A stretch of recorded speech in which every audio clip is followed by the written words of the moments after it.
Well, hi, welcome everybody. Glad to have you on board on our Sensphere orbit. Tonight, of course, is a big one. It really is a big one. It really is the trial of a showrunner, Russell Davies, who's got form. And we need to go through his form to just decide as a jury whether he's guilty or not. So basically, this is welcome to the trial of a showrunner, Russell T Davies. You know who you are. We've grabbed him from outer space, from wherever he's plotting season 27.5, and we've caught him in our beam, and of course he's now in front of our courtroom, and I've assembled the panel. So let's get the panel on. Am I the Inquisitor? I don't know. I certainly haven't got that garb on, but let's have a look. Let's get the panel on one by one very quickly. So hello, Michelle. Hello. Good to see you. Good to see you in good health. Mm-hmm. Hello, John. Good evening. You've regenerated. Oh no, cost of living crisis, the scarf. I know. No, I'm just not turning the heating on. And hello again, in good health. Who are you? Hi. Good to see you. And Robin, new panelist. Good to see you. Good garb as well there. 14th Doctor. And welcome to Noel again as well. Hello. Hello, everybody. So, the trial of RTD, quite a serious topic tonight, you know. But since I've now gathered my jury to decide on this, I do need guilty. I do need to check your credentials, that you know what you're talking about with RTD. So I need you to pick a number between 1 and 6, and I'll test your credentials. Our Willie and Willie Stroker Hoopets have been mocking certain kind of reconstructions of certain Russell Davies stories. So let's have a look. Robin, you're new to the panel. Give us a number, 1 to 6. 2. 2. This will test my brain whether I can keep up with this. Right, here we go. Which story is this?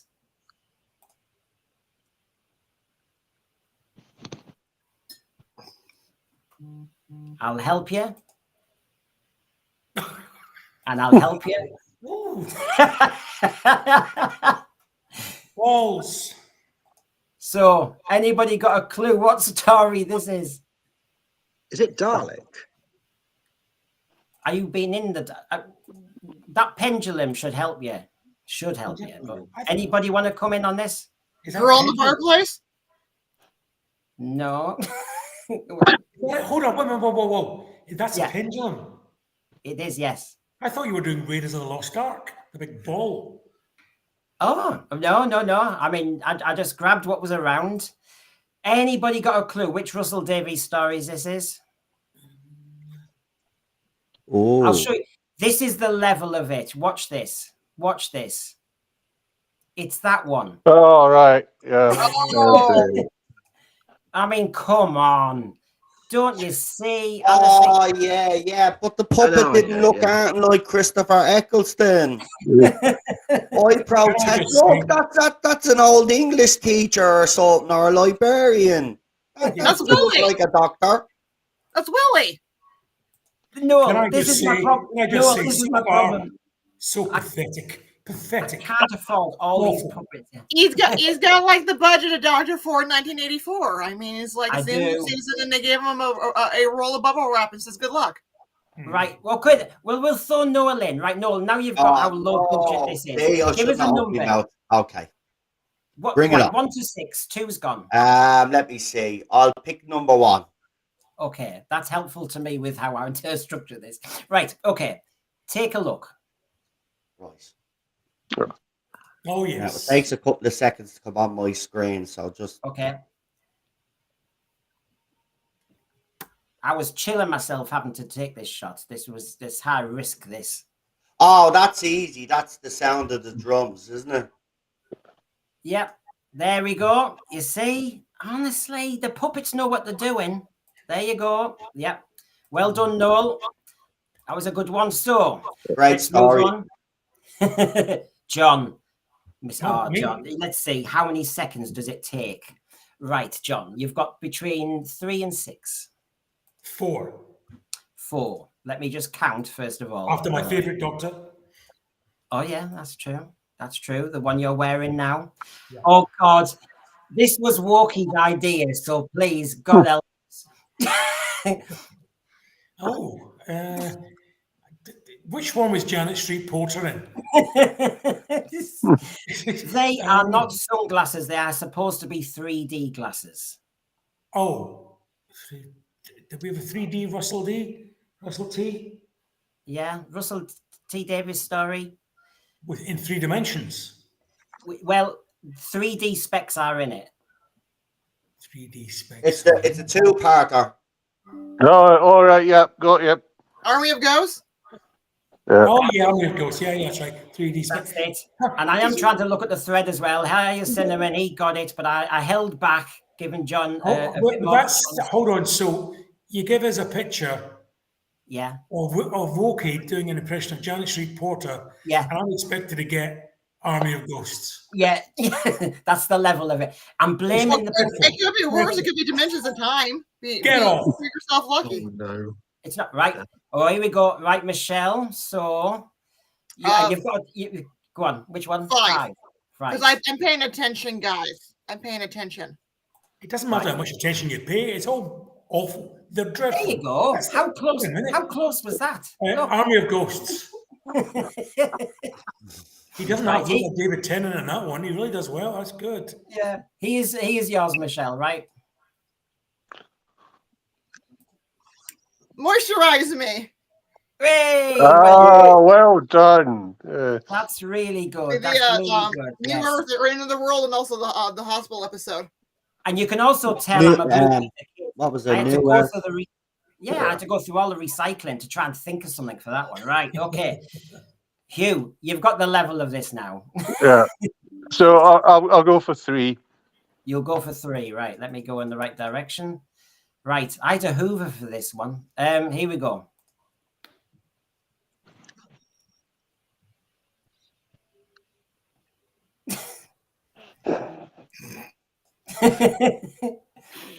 Well, Attack of the Soft Furniture.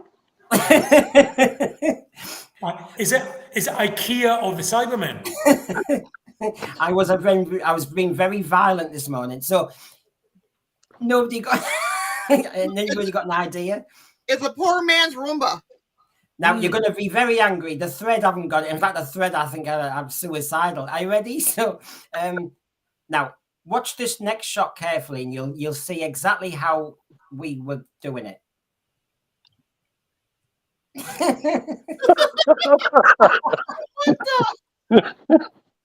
It's a long corridor. It's a long corridor with bits and bobs. I mean, obviously. What you need to get Brendan, whatever you're mixing your meds with, I would suggest you don't.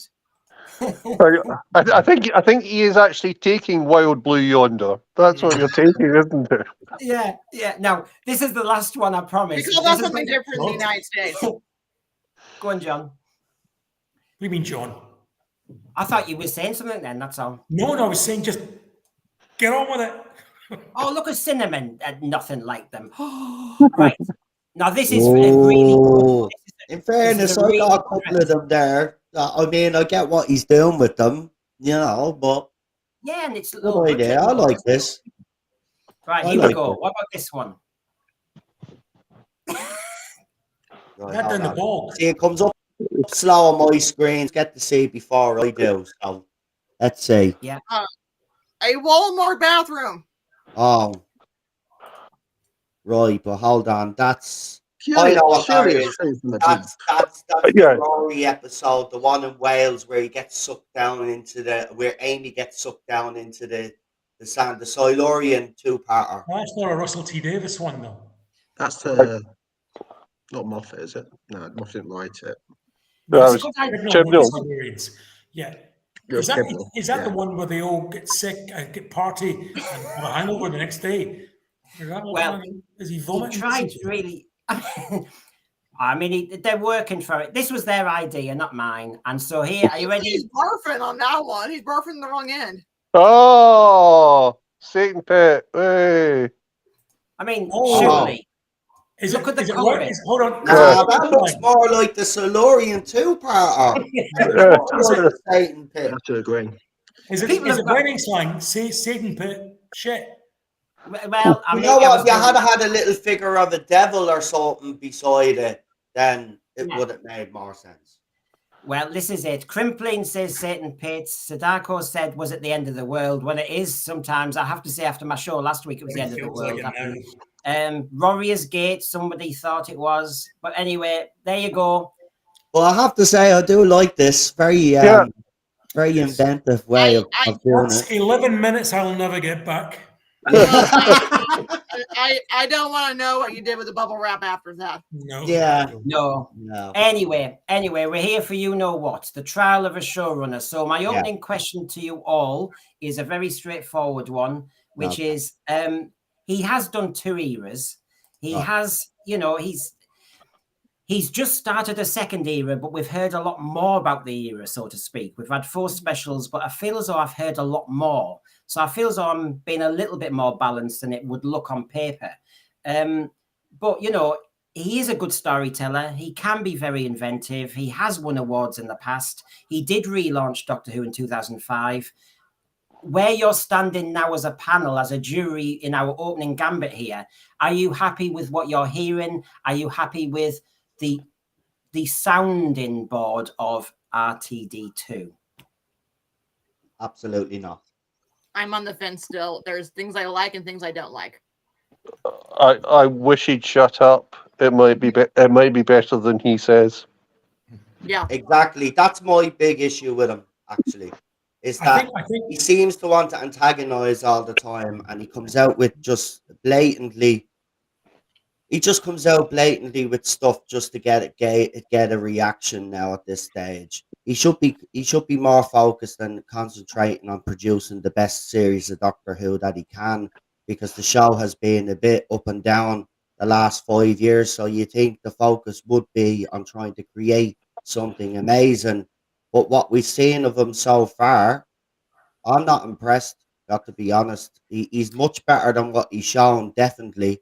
But in a way, Noel, though, if we said, because he's got a good balance of stories from the first era, and there were some duds there. Fear Her, I hated Fear Her. Love and Monsters, I struggled with. There were some, duds, but he wrote so many that I think that's fair enough. You get a few that just don't hit.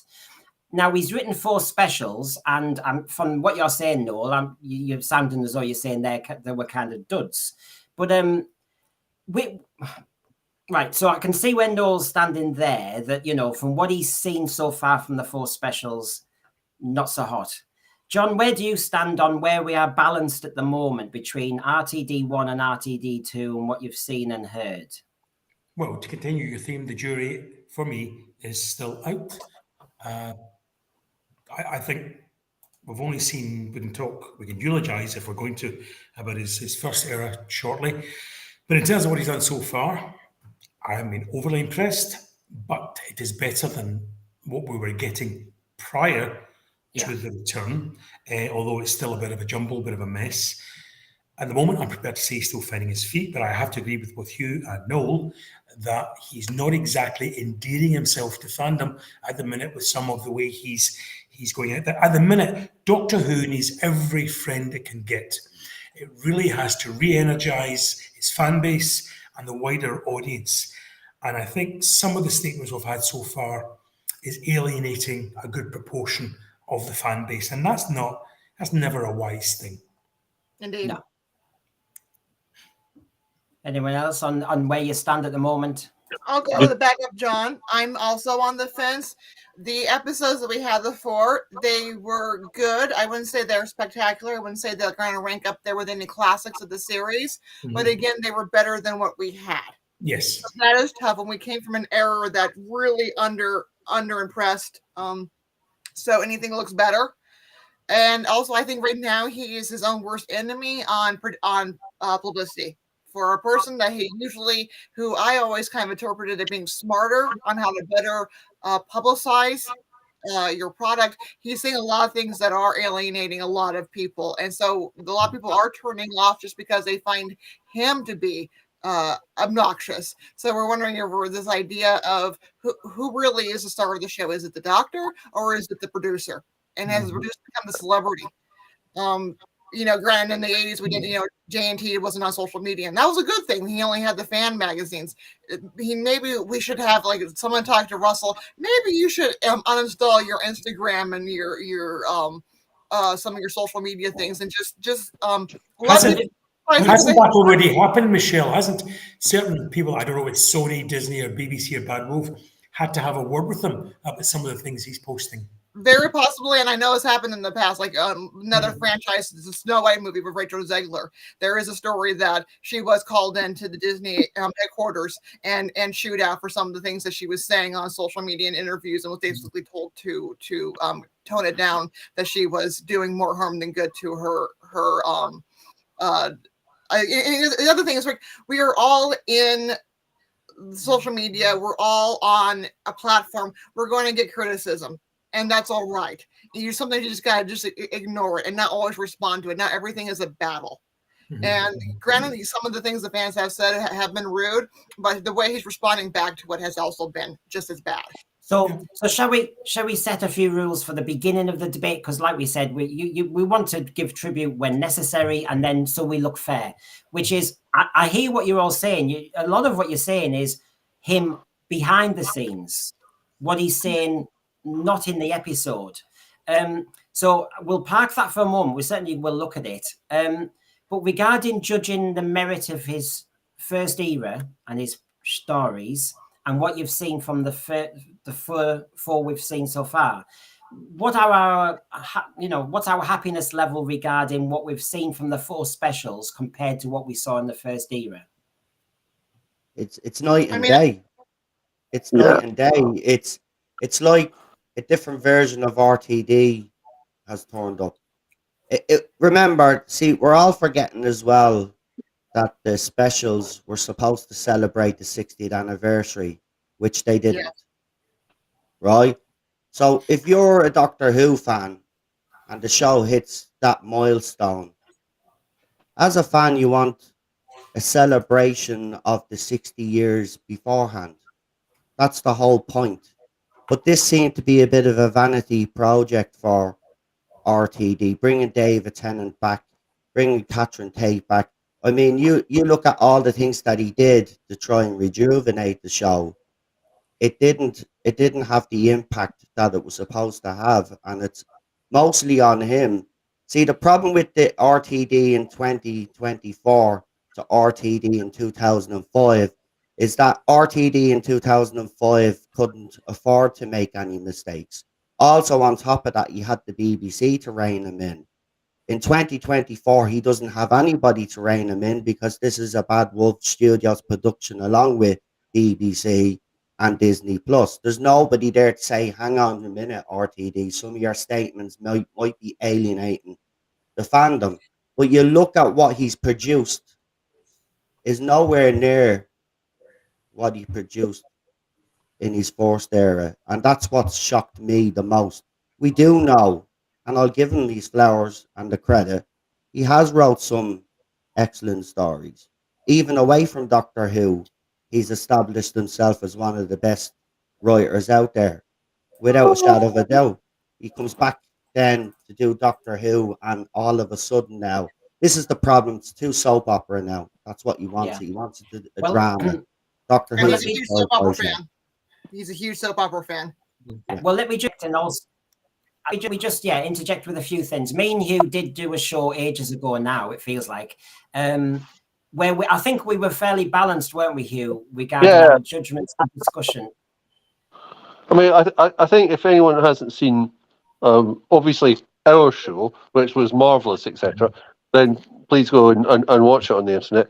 If anyone hasn't seen the documentary Imagine about Russell, I thoroughly recommend it. I think it's fascinating, and I think it tells you a lot about why there's such a difference.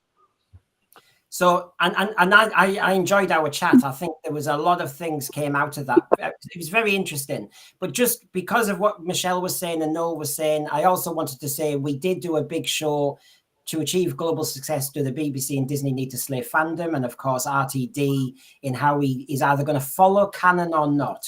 And also, since Michelle was talking about relationships and all the rest of it and soap opera, one of our big hitters, please look at it on YouTube. Too much sex in the TARDIS. What's your view on that one? So it's all there, and these are some of the criticisms of the era I'm well aware of.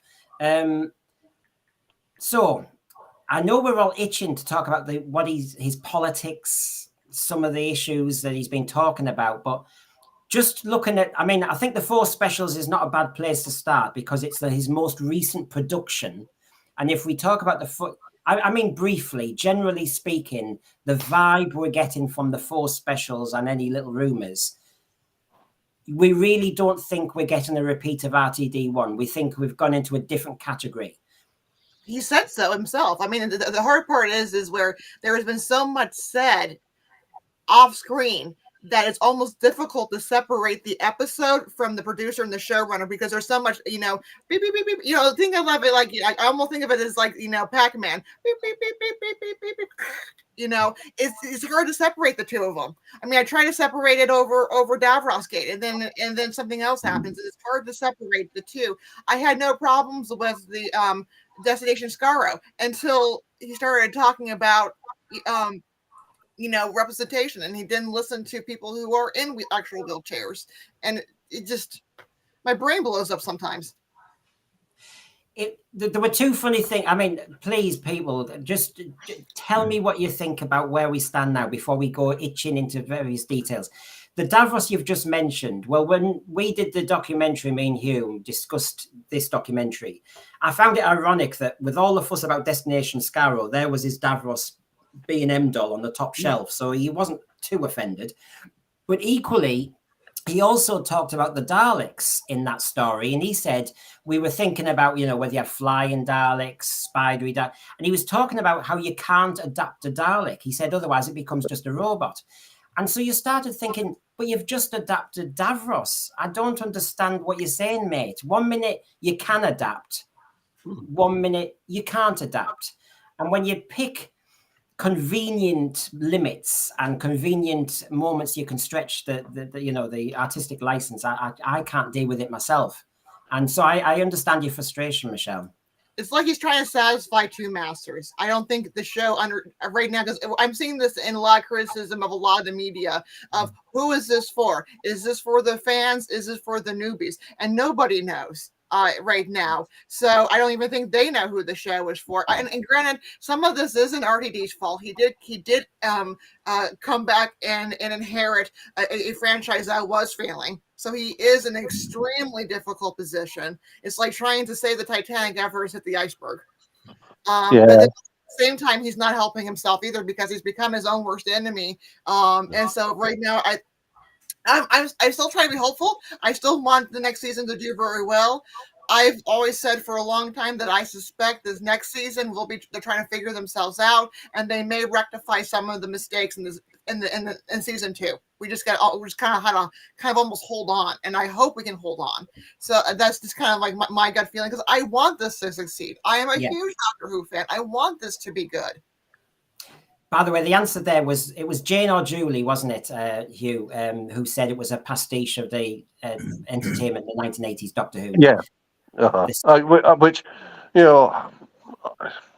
I think you have to be at least respectful, even for some of the worst parts of Doctor Who, because people were trying. Because if you're not respectful for that, then you won't get the respect back. I hope he's trying to do something new and interesting, and that's good. I'll wait and see if it happens. I didn't see any of that in the 4 Specials. I thought it was really rather empty, was the feeling in the end. Yes, I thought it was almost like it was meant to be entertainment rather than storytelling. It was light on story. It was big on moments. But let's start with our kind of critique of RTD properly. So if I just show you this, it was on Screen Rant a while back. Doctor Who, 10 Ways Russell T Davies was the best showrunner. Now, I'll start one off and then just, so we're being fair on our judgment of him. So the first one that was listed was the story arcs. Hallelujah for Russell Davies. He gives us story arcs. I mean, Flux wasn't a story arc. It was more of just an absolute mess as far as I was concerned. But can we give him that one? Can we give him that one? That Russell Davies, now he's back, we're going to get good, decent story arcs. No. No. That he was never good at that.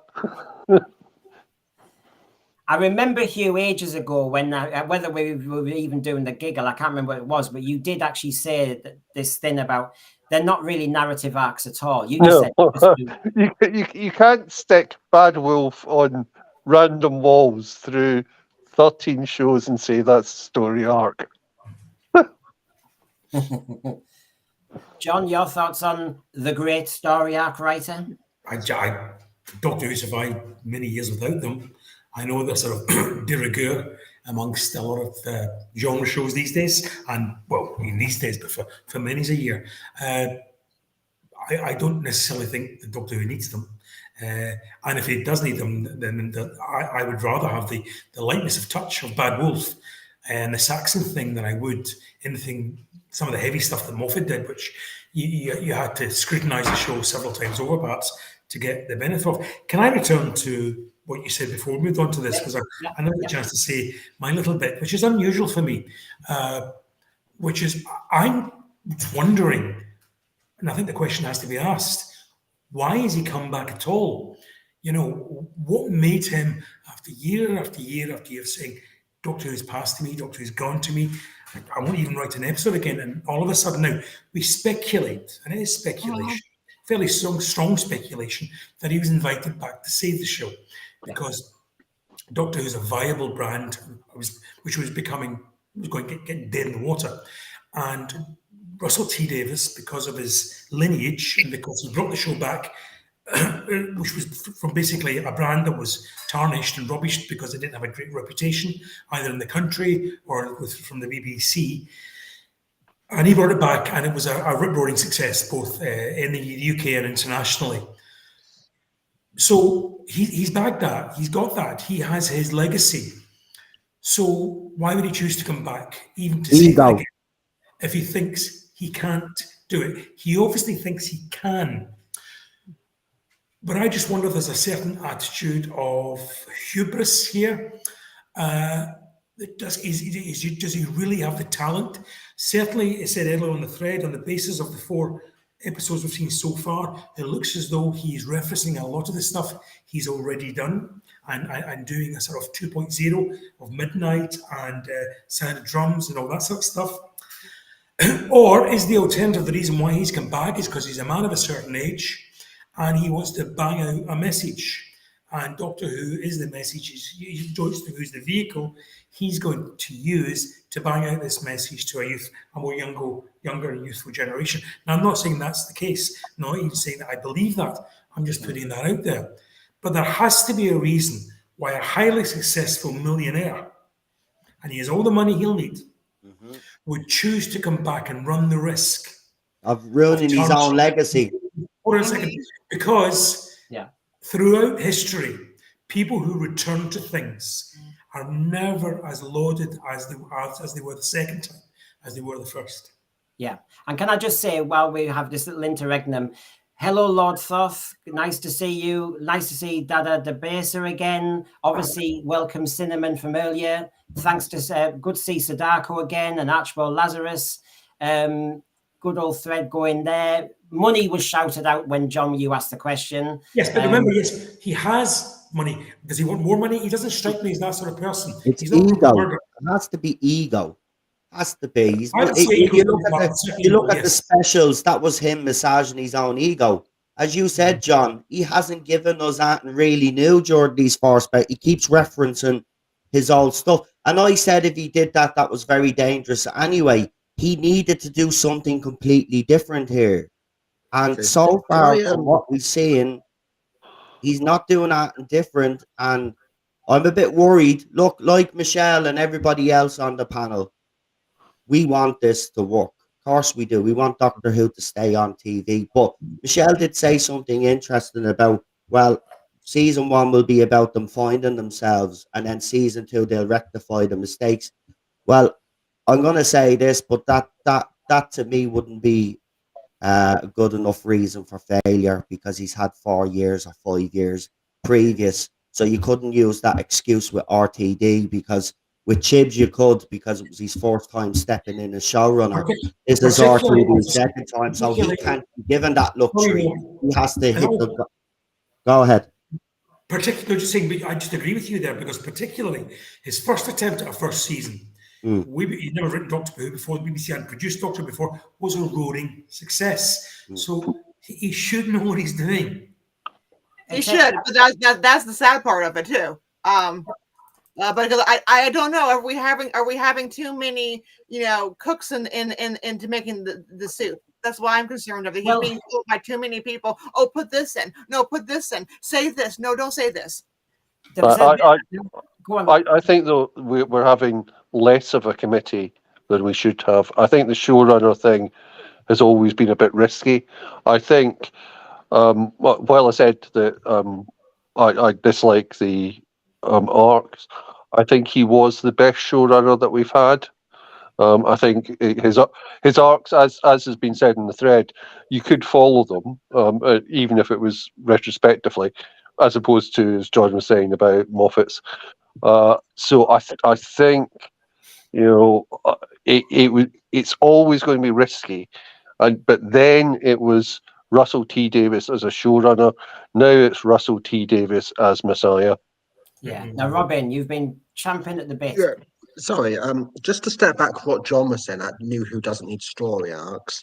They tried to do that with Series 11 with no story arcs, and it was a massive failure. It was, like I said, it's like the beginning of like a downfall. So I'll disagree. It needs a strong story arc.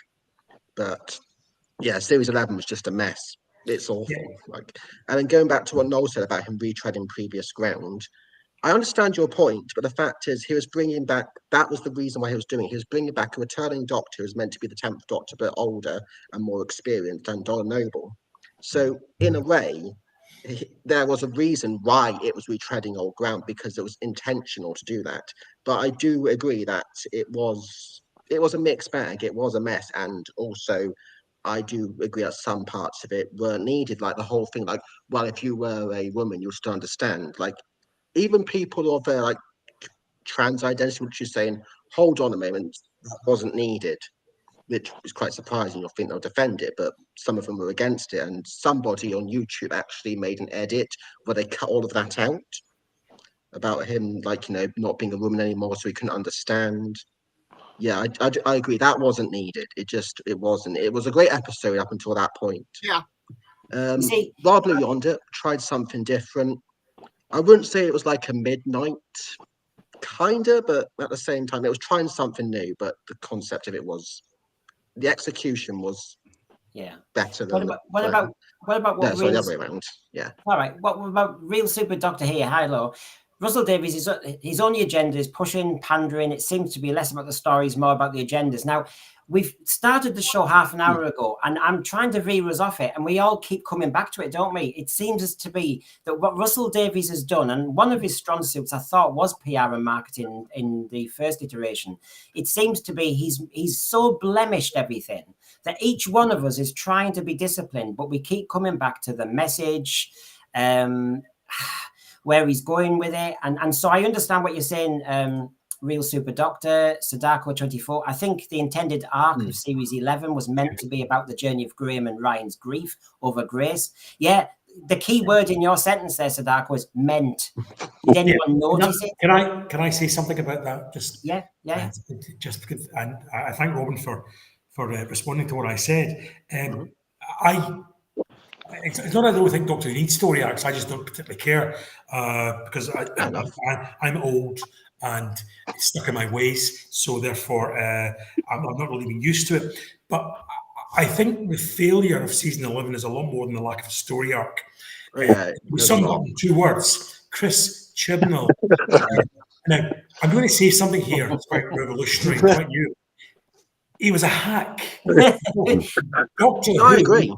was written and showrun by a hack. Now, as you mentioned, and I don't want to make this a chibnall, but the showrunner whole setup now is a very difficult one, very dangerous one, because we're now come out of the frying pan, perhaps, of Chris Chibnall being a useless showrunner, into the fire where we have a very adept showrunner who is so powerful, who is so good at what he does, who is over so much of the brief that nobody's willing to tell him, perhaps, too far. Stop that. Maybe not right. And that's where the problems may continue to come from. Now, just adding to what you were saying, John, garbage here. Russell is a genius at inserting political messages and hiding them. But this time, RTD is doing a Chibnall and throwing them down our throats. That's the issue. That is exactly it on the head. See, we never minded, and I have to point this out because we get accused that fans like us are not down with message and all of this. So Doctor has always been very political. It always has. But the writers were very clever. They knew how to to put that message out there, but but it didn't affect the story. They incorporated it into the story in a clever way. This is what RTD is failing to do now. He's not doing what he did in 2005. He's actually doing a Chris Chibnall. That's exactly what he's doing. That's what we call it now. It's a Chris Chibnall, right? He's not even putting any thought into it. This is why he got called out. Robin said about the trans community. Like, the trans community called him out. They were upset with him because he just pushed the message but didn't put any thinking behind it. Didn't think that this would have a negative impact or would upset people. And that's the problem that we have. And this is why we keep going back to that, because that's the main issue we have with him. He just can't keep his mouth shut, and he has to keep going on about the message. Why not just concentrate on writing the best Doctor Who possible so we can all get behind the show? So every Saturday, instead of dreading Doctor Who, we could sit down with our families and friends and enjoy it, and then come on to panels like this and rant and rave about it as a Doctor Who fan. That's all I've ever wanted, right? I wanted to go back to those days where I was proud to be a Doctor Who fan, where I wasn't ashamed or embarrassed. Because if you're not ashamed and embarrassed of what we've gotten the last 5-6 years, right? Looking at what we've seen so far from RTD, what I'll say is, to be fair, a mixed bag, right? But I'm telling you, he has to step it up. He has to do better than what he did in 2005. And so far, I haven't seen any evidence of that yet.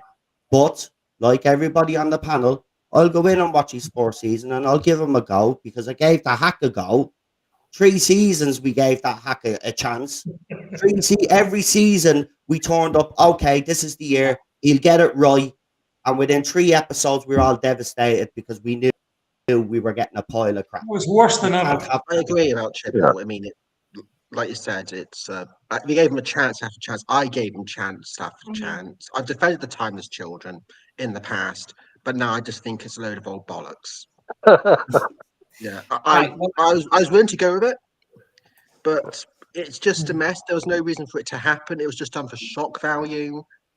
Like, there's no way to change the origin. If it ain't broke, it was the desire to leave a legacy, Robin. That's what it was. He wanted a legacy.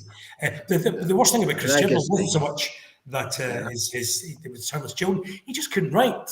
He just didn't write properly. He couldn't create characters. But anyway, we're not talking about him. We're talking about Russell Davies. And this is the real worry we have. Doctor Who, in this iteration, is probably the iteration most dependent on viewers and money and making money, because it's got such corporate backing now. So the showrunner should be going out of his way to embrace not only fandom but broader fandom, because I think ultimately, it's us and our love who will spread the word about what a wonderful show this is, if it is. So you shouldn't, if he shouldn't be using it as a delivery service for the message, because the sponsors of this, be it BBC, Bad Wolf, Disney or Sony, are out to make a buck. And if they don't, they'll pull the plug. And my concern is that God, this was your dream as a Doctor Who fan as a kid, that it would have more, it would be more Star Warsy if you had the chance. That was your dream. No, but what I'm saying is, let me finish a sentence before it's overanalyzed.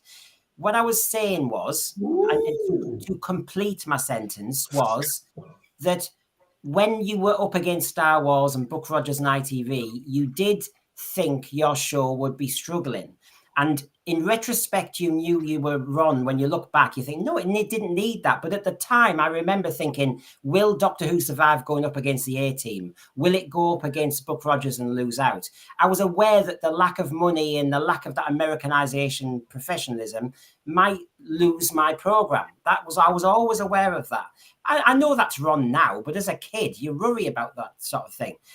But the budget now that RTD and Disney have got, I think actually, unfortunately, means we've got lazy writing rather than, so the stunts, the size of the cast, the explosions, the CGI can be better than ever, but the story isn't there. That's the problem. I think there's a couple of things. One, I keep on going back to watching that program in terms of what Russell said, and I think the big difference between his writing now and his writing in 2005 is in 2005, he was joyous to be back. He was joyous to be bringing a program back that he loved. It was about making Doctor Who. I think if you watch the program, he talks specifically about being angry about politics. And obviously, he wrote year after year, and it's a sin. And I think the politics in them was absolutely fine and entirely reasonably placed. I think he's back and he's angry about the world, and I don't think that works with Doctor Who. Mm-hmm. So you're not. In many ways, he hasn't been the same since he lost his husband, and I mean Right. that is a grief and that is a loss, and I understand that deep grief. Sometimes I think he views the world as a lot, and the world is dark. There's a lot of darkness in this world. I think sometimes he doesn't always look for the light, and there is also a lot of light in this world too. Yeah, Well, I agree. he gave us the shared universe. This was the other defense of him. He's given us Torchwood, Sarah Jane Adventures. He had an amazing crossover. We all know the climax to season 4 when he seemed to bring the whole Doctor Who family together. This is one of his strengths. Don't we give him leeway that he can do it again with Mrs. Flood and all the characters he's building up now? Beep the Meeps in, the boss has got it all planned, and you're not giving him leeway to think he can do it again. He's good at this. But the main show has to be on solid foundations before you do a shared universe. It doesn't make any sense. Look, a Big Finish is struggling because Doctor Who is struggling. They've had to take a loan to stay afloat. Doctor Who magazine a couple of years ago under the Chibnall era, they were actually putting the subscriptions up for 80-90% off because the magazine was struggling. They were actually asking people to buy the magazine and buy these subscriptions. The main show has to be successful for the rest of these brands to be successful. So, sure, yes, he did well. I agree with you. I like Torchwood. Torchwood gets a bit of stick off Doctor Who fans, but I actually enjoyed it. The only season I didn't enjoy of Torchwood was the Americanized season. Yes. But I liked season 1, 2, and I love Children of the Earth. That's probably the best bit of writing in the whole Doctor Who universe. I'm serious, like that is up there. Peter Capaldi's performance as well. The cast he actually had in that was absolutely amazing. So yeah, he can do it, but he's got to get the main show right. Remember, we've had the 5-6 years of turbulence that we've had now. He can't be putting any other plans ahead until he gets this show on solid foundations. Exactly. What I I'm think trying the to problem is that you're dealing with a very toxic fan base, especially younger viewers like myself. Like I'm more open-minded, I'm more willing to listen. But younger viewers there's like a sense of entitlement, and it seems like RTD is trying to cater towards them whilst also trying to cater towards older viewers, and it's sort of like clashing. Like he said a few months back before he became showrunner that writers don't write anymore, and the amount of backlash he got from that from like the younger fan base, it was like he was technically silenced in a way. And so he tried to backtrack that by changing Davros, and that just pissed more people off, myself included, because what was it someone said earlier, if you take Davros from the chair, he's just a man. Absolutely, a Dalek is just a robot. Davros is just a man. If you take him away from the life support system, it's not a real chair, it's what he needs to survive. Do you know Yeah. what? And is a symbol of his obsession. You know, that Davros is in a chair because he is an obsessed man who would go to any length in what he was doing. If how do you get that across now? Does he wander around with a big sign saying "I'm really obsessed"? What about, right? Let's. I mean, I'm going to continue to be fair for those people who watch and think, judge us. So we if are I just, really trying hard, to be fair. we are. Well, So I am trying, but it's kind of very hard when he's It not is. giving us that and to shout and scream about at the moment.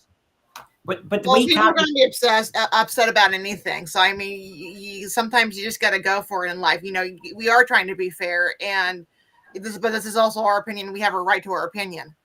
Yeah, well, thank you. As we're trying then to go with what you said, Michelle, Culture Pop with B Hop said, shout out to the Sphere. Love listening to you guys discussing who. So, as you said, Michelle, we're trying our best. Now, I'll give you a few defenses of RTDs for us to chew on.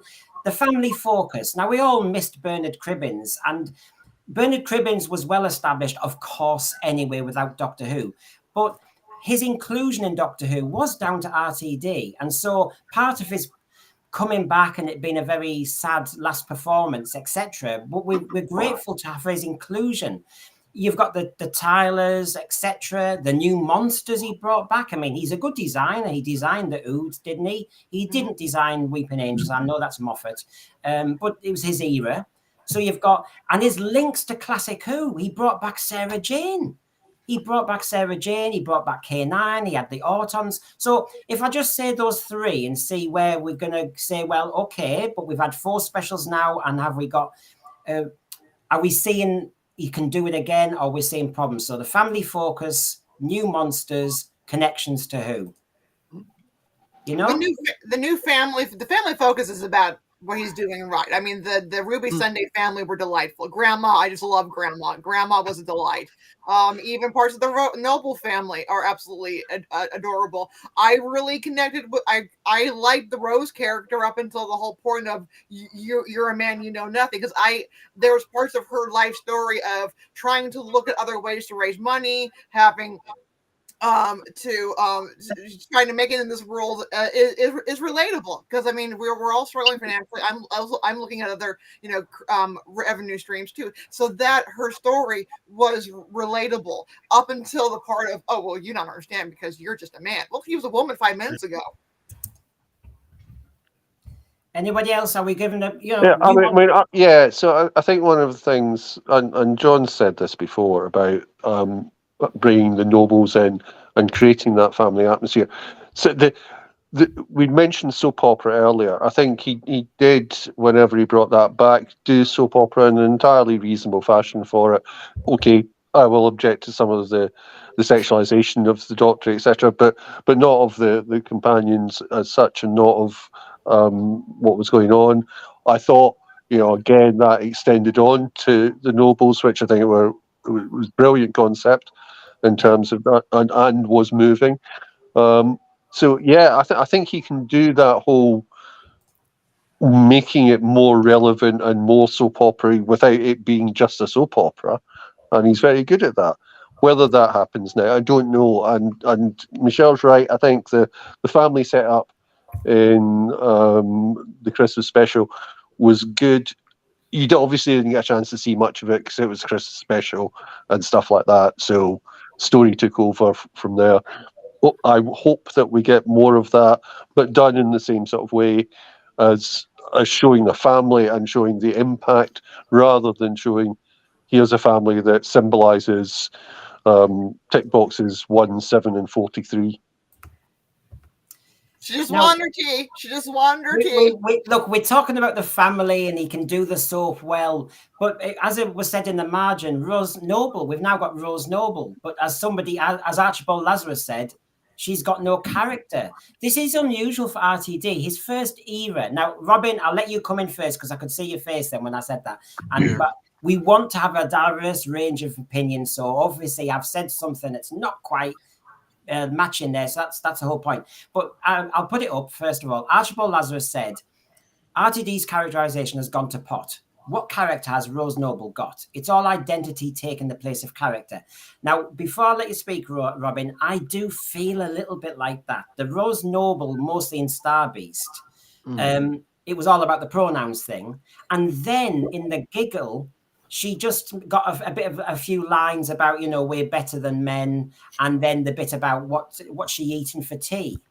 I mean, there was nothing there. And that's not down to her. I'm not slagging off a trans character. I'm not slagging off the trans actress. What I'm slagging off is the writing, like Archibald Lazarus. Robin? I do kind of agree. Yeah. I must admit, she was likable up until the point where Michelle said, oh, you know, you're not a woman anymore, so you can't understand. I didn't mind up until that point. After that point, I was just like, okay, yeah. Like that wasn't needed, but fair enough. Like, to be honest, I'm very optimistic. I won't lie. I'm willing to watch any showrunner, anyone's the Doctor. If it works, it works for me. If it doesn't, it doesn't. I'll just watch it, move on. That's how I'll be fair with him. He started off giving that character some character development and then just decided to give up. Yeah. That's what it felt to me. It felt like... Can I come in at that point talking about that character? The problem with that character is I think that character was devised and they are simply for message delivery rather than to be there for the plot or whatever. And as a result of that, it's badly cast. So because they decide they want a trans character, they have a trans actor playing it. And the trans actor just can't deliver. So it just cheapens the show. It dilutes the experience and it just makes it look...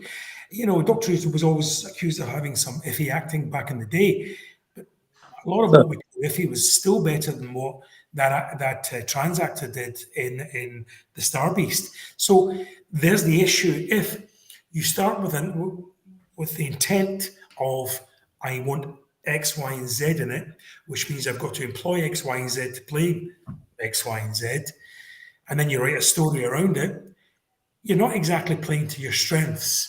And that doesn't bode well for the future of Doctor Who. So Rose Noble, although I love the families in Doctor Who, I've always have. I love the Nobles and the Tylers especially.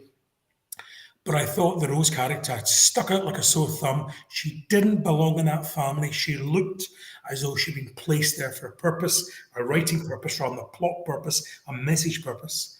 And as a result, it stank. And to be fair, John, because people might be new to us watching, and it links up with a few things where we were going with it as well, Robin, is I put this up earlier, and one of the defenses or, tributes to RTD is his inclusion of LGBT characters. Now, I'm not going to get into the T's and the B's and everything, but the point is his inclusion of them is seen as, one of his strengths. However, we have just shown that we can say two things at once, which is his latest introduction doesn't seem to have sat very well. I mean, Torchwood worked fine, Captain Jack, we've had Black and back. Yeah, of course. Just on what you've just said, yes, absolutely. Include and have more diversity. Absolutely, I'm all for that. I'm a gay man myself. However, if you're going to have a trans character and you decide for whatever reason you want a trans character in the mix, fine. But have a real reason for doing it. And if because of the thinking that's done now in this thing, you insist on having a trans actor who can't act to play the part, then you're leaving yourself open to a wide variety of criticism. For example, did we need a trans actor to play Rose Noble? According to RTD, we did, but apparently we didn't need a white actor to play Isaac Newton. Exactly, but you've missed the point, John. Look, Garbage said Rose was beautiful and gorgeous and amazing and gorgeous and amazing and fantastic and incredible and amazing and beautiful.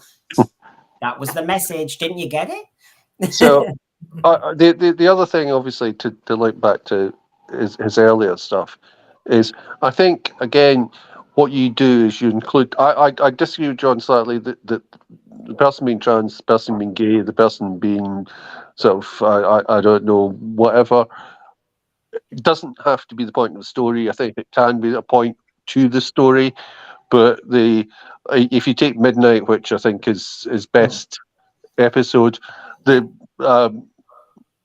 character is gay. Her wife has left her, but that's it. I mean, it's gone like that. It's just inclusion of a character who happens to be gay, who isn't played by a gay actor in terms of that, because it's not really important to the story.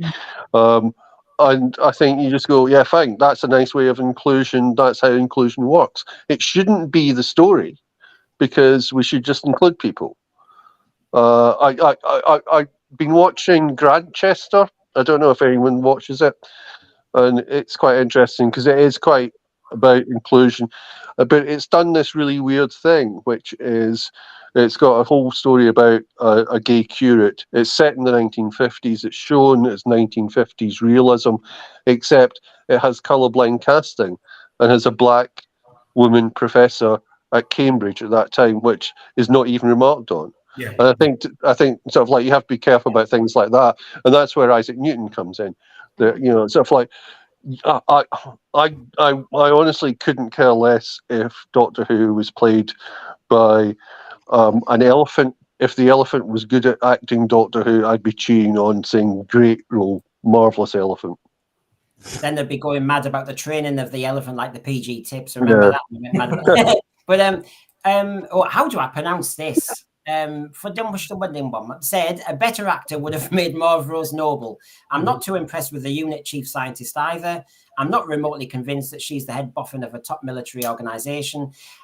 Look, it's coming through the thread loud and clear that we are not anti the actual issue being raised or represented. We're saying that some of the choices being made of actors doesn't work. Although I have heard that some people, is it Shirley Ann Bingham, the unit chief scientist? Mm-hmm. I have heard people think that do. I've heard that's more of a balanced one. I have heard people praise that actress.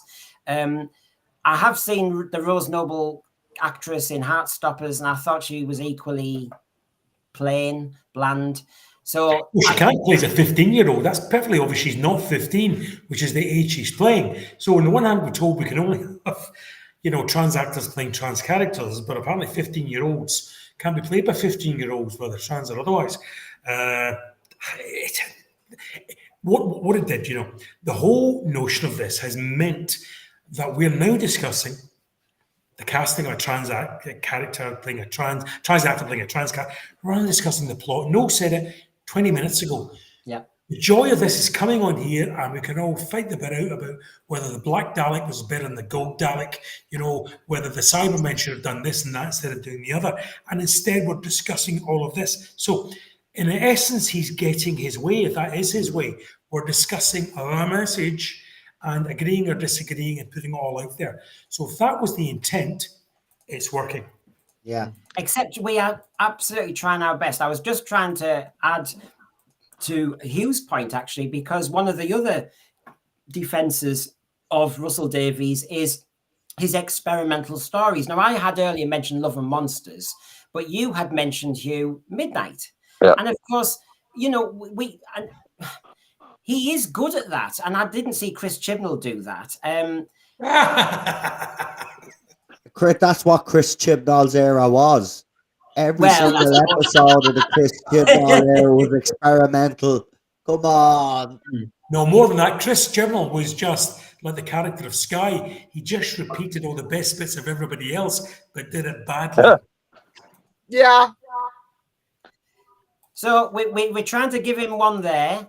What about his marketing? I mean, this is what's really interesting, and the difference between Russell Davies in his first era and Russell Davies now, whether we're judging him on only 4 stories and seems unfair, but everyone in our panel has said, and a lot of the thread, it's the marketing that he was really good at for series 1, 2, 3, 4. He's tanking it now. Yeah, we thought the Doomsday thing was an aberration, maybe had been commissioned and signed off well before he joined. That thing with that dreadful woman. I think it was Chris Chibnall's cousin. I don't know who she is, but we assumed that was the outlier, that now that he'd come on board, stuff like that would be scored out, ruled out, wouldn't happen again. But I'm not so sure now. Oh, yeah. I agree with the marketing. I do agree. The RTD marketing for era 2 is definitely better than whatever Chibnall was doing. There was radio silence for months. Yeah. It was awful. And some of the graphic design, I'm a graphic designer myself. The poster for Legend of the Sea Devils is one of the worst things I've ever seen. It was in keeping, though. It was in keeping. It was awful. Just like the episode. Robin, don't get me started. Robin, with the graphic design thing, you know, we see Shooty with all these colours flowing out. Flux had all the multicolours. Yeah. I mean, I'm finding this offensive. It's just too much. It has no atmosphere. I agree. Like, there needs to be more, and some of the lighting and stuff, like, it's just crap.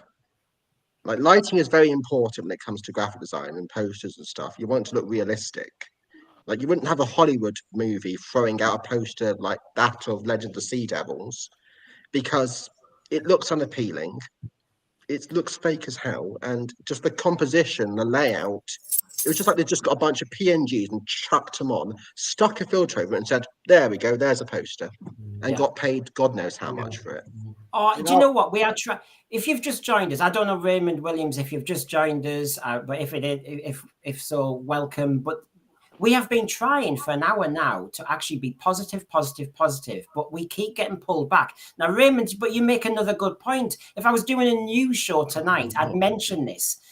The actor that played Doom, Suze Kempner, has now confirmed she got the job because of RTD. She had no audition in 2024. Honestly, I cannot believe it. Jamie wanted a job at the BBC. I wanted a job at the BBC. How many people wanted a job at the BBC in the 60s, 70s, and 80s and didn't get it? And now in 2024, when there's more people on the planet, massive population in Britain, and without an audition.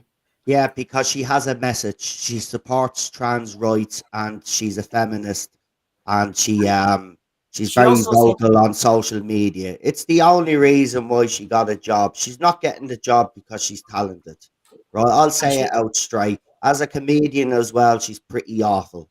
Okay? The bottom line is this woman should be nowhere near Doctor Who brand, but she is, and that's unfortunate. Unfortunately what's happened with Big Finish and Doctor Who, we have a lot of talentless hacks in the on our franchise that are working within our franchise. As for the promotion, yeah, it's better than what Chibs gave us over the last 5 or 6 years. But if RTD, I don't know, this could be a bit of complacency on his behalf. If he thinks that the Doctor Who brand name is still going to bring people in, well, I think he should really go and look what's happened the last 5 or 6 years, because that is not going to be the pull for bringing people in anymore. He has to be spot on with his writing now, and if he's not... But you see, he better... I agree with you, Noel, he has to be, because, oh my God, it's been for ages now. Me and John have heard for ages. You know the Jinx Monsoon thing, the casting of that, John, when we were talking about that. So add Suze Kempner saying that she was picked, and she was talking to Richard Herring, and she said no audition, but then she also said that it was because of her Auntie Nadine Dorries videos that she did. So basically, there's a political thing here. If you're a certain persuasion, maybe you're in with RTD. But then on top of that, Jinx Monsoon, we understand that the casting there was because, you know, in Canal Street in Manchester, where RTD's on some chair of some committee, he bumped into Jinx Monsoon and thought, you know, I've got a character for you. Just like that. So it sounds as though RTD is not just doing it once, doing it twice. He seems to be he seems to be just picking people who he bumps into or likes the colour of their jib. Or how did that work out for Chris Chibnall? And don't forget that she also alienated a lot of people when she did the Ghost of Diana impression after the coronation of the king. And even in the United States, that did not go over well. And we're not, you know, we're a republic, but I know a lot of people were not happy with that Diana joke on the coronation day. So what joke is this? I don't think I've heard. She dressed up as the Ghost of Diana commenting on the coronation. Crimpling says, before John, sorry, RTD gave a speech. RTD gave a speech at the wedding of Jinx Monsoon. He's friends with Jinx's husband. Well, this is it. This is called nepotism. The last time I blooming well looked. Cronyism, nepotism, all the things that if his political views are where they're supposed to be from what he says, he should know better. So let's just lighten it for a second, everybody. Just for a second. So here we go.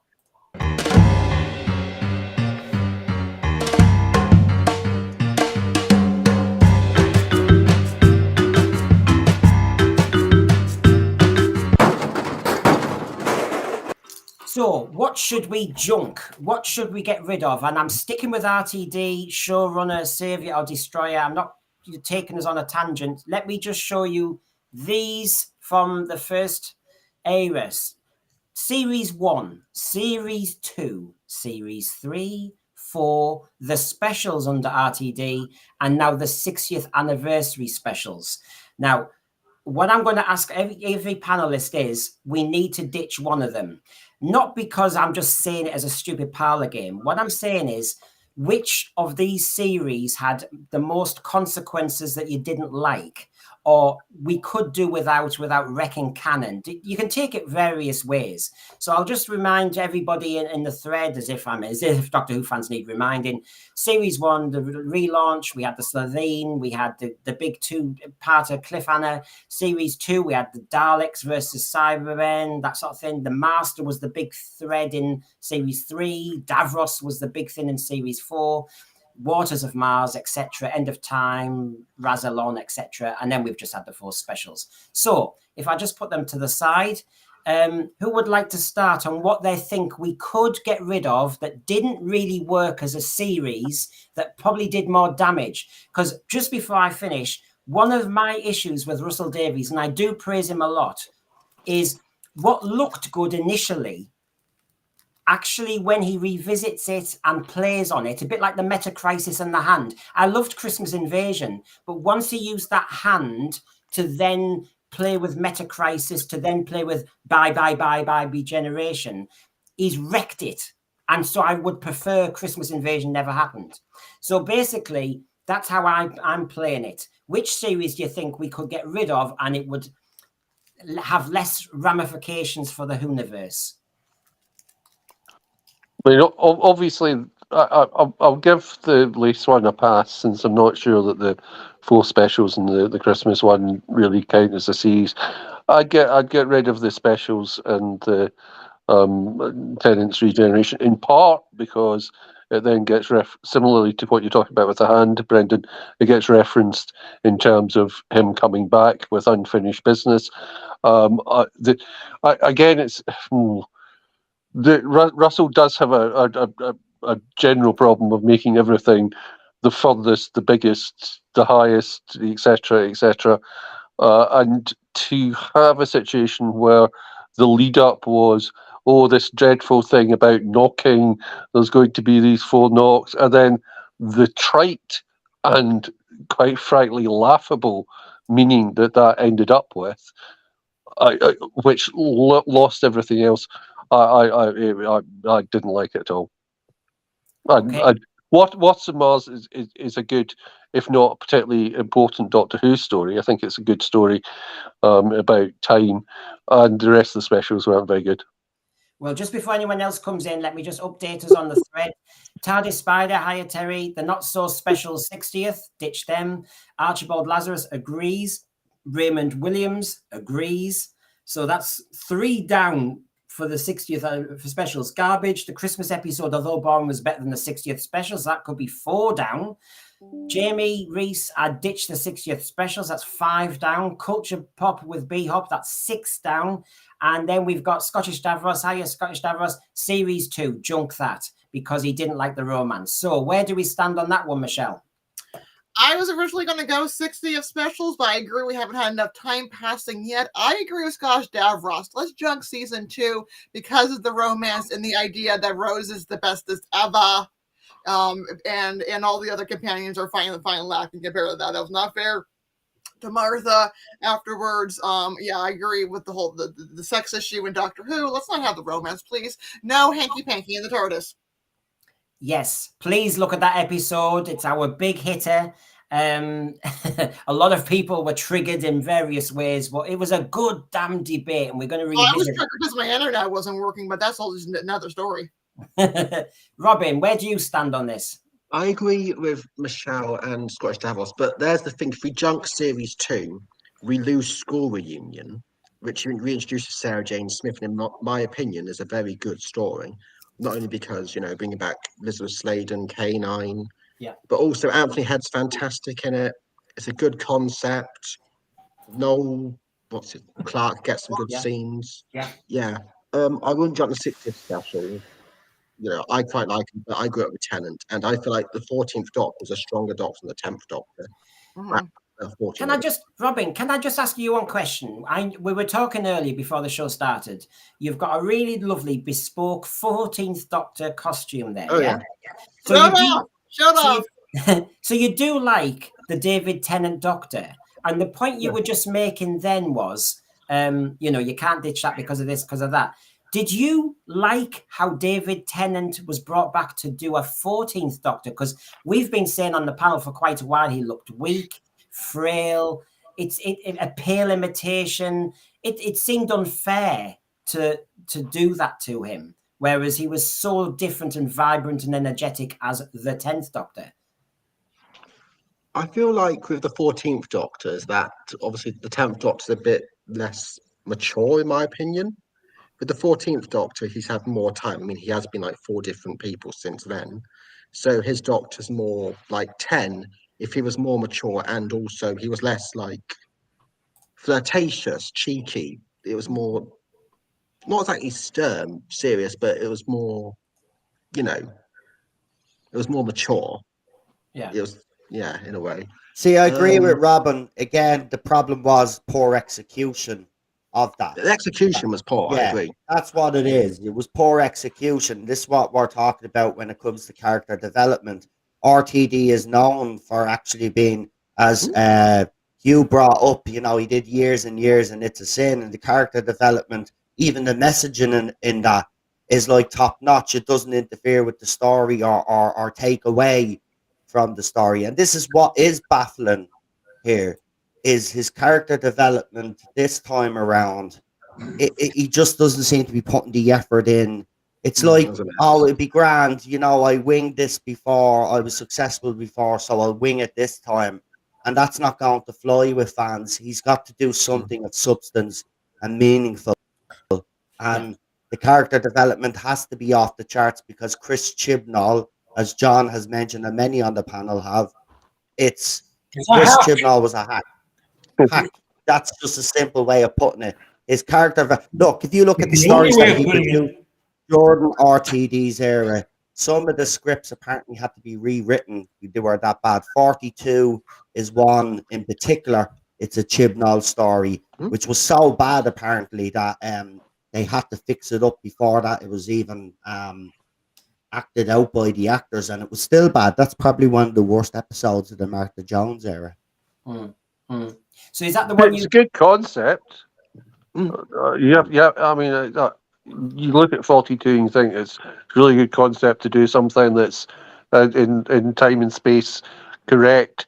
It's got a good idea at base. It's got a reasonable cast.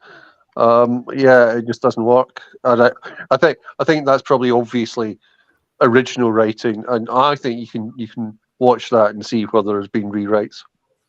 So does that mean, Noel, from what you were saying, would you be getting rid of series 3?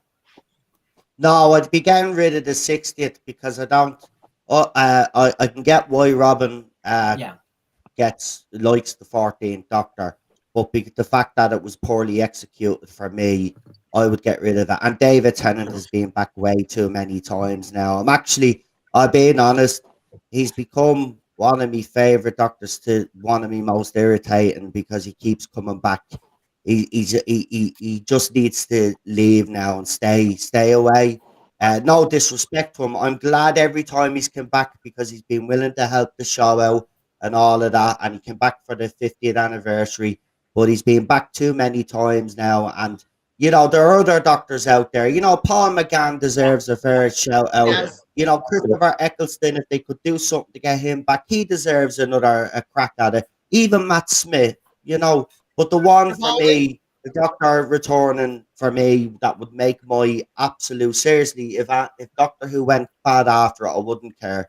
But Peter Capaldi for me, the way he was treated, and I know for a fact he was pushed to accommodate Jodie Whittaker's doctor. So, you know, for me, he deserves another crack at it because the way he went out wasn't the way he should have went out, in my opinion. So I'm actually very bitter about that. Yeah. He was, seriously, we had probably the greatest actor in terms of acting ability and in Peter Capaldi, and he would have stayed a few more years. Without a shadow of a doubt, he would have stayed a few more years and we would have had the greatest doctor. That was taken from us.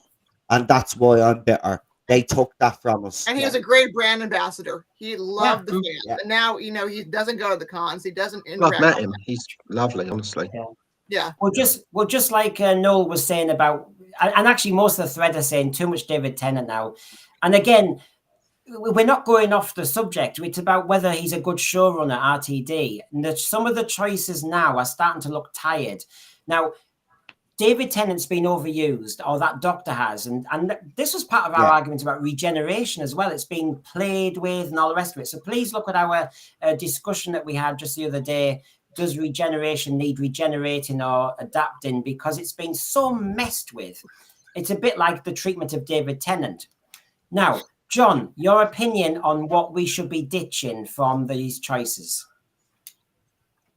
Well, I know what I want to say, which is the last one, but I won't because everybody else has near enough in the chat. So I'll go for the one before, if we can take out the Waters of Mars, because they're all just a bit of a runaround. And I think that the last one, The End of Time in particular, given the fact that David Tennant was such a successful doctor, and that he helped to reinvigorate the show at the time. He's given such a runaround at the end. It's not a particularly good story. It's not a particularly good iteration of the Master.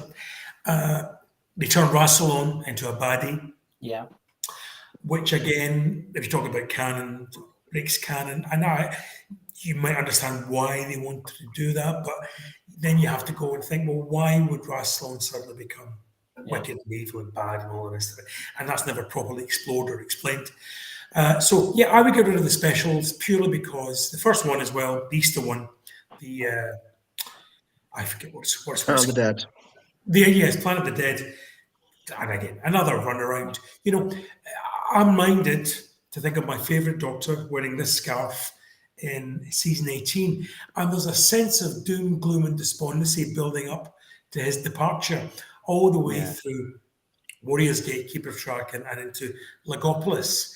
Whereas, you know, although we have Time Lord Victorious and all that sort of stuff coming at the end of Waters of Mars, it's all a bit frothy at the end of Dennis. It's all a bit frothy and a bit, you know, as if it didn't really matter. There's no real sense of it mattering what the Doctor's doing, you know.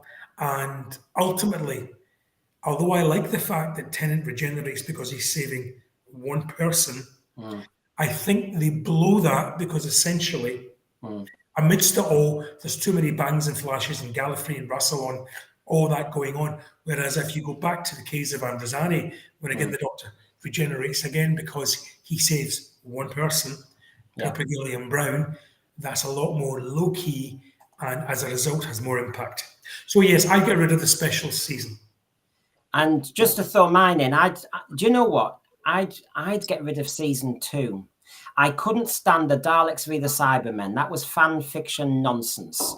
It was like a bitch fest between the two arch enemies. You know, I just thought it was a joke at the time. Every fan, I suppose, went, oh, yeah. But I just thought when you got the Daleks v the Cybermen in some garage of unit, it just, I'm sorry, you were just doing fan fiction. And from that moment, you've got the seeds of all the nonsense that happens. I mean, look at Flux. We had some tyrants thrown in with this, and in the end, fan fiction gone mad when Chibnall thought, well, you did it, RTD, so I'll mix up all the monsters. Crazy. Don't do it. Even in the 5 Doctors, you had the Yeti separate to the Cybermen. They were all separate. Whereas throw them all in and apparently the fans will love it more. No. So season 2 did that. But the big one about season 2, which I loved at the time, but in retrospect, it sowed all the seeds. It was all the relationship stuff. I love you. David Tennant's doctor was about to say, I love you at Bad Wolf Bay. All that stuff has ended up sowing the seeds. Season 1, you can just about survive because the Crystal Eccleston doctor is just protective of Rose, it seems to me. Yeah. But so anyway, that's mine. Have I missed anyone out? Because I'm scrambling around here. Has everybody had their say on what to ditch? Has you, Michelle? Yeah, and also one thing. Well, School Reunion brings back Sarah Jane and K9. That's wonderful. At the same time, they have the Rose is jealous of a past companion. You know, you Yeah, see but that. I understand that. But I understood that. Yeah. I understood In the that though. classic era, the companions met, and it was like, "Oh, hi, which one is your doctor? Oh, which one's your doctor?" But that's the way it was In all built. fairness, The that was wife the point and the of that, ex, like Noel wasn't said. it?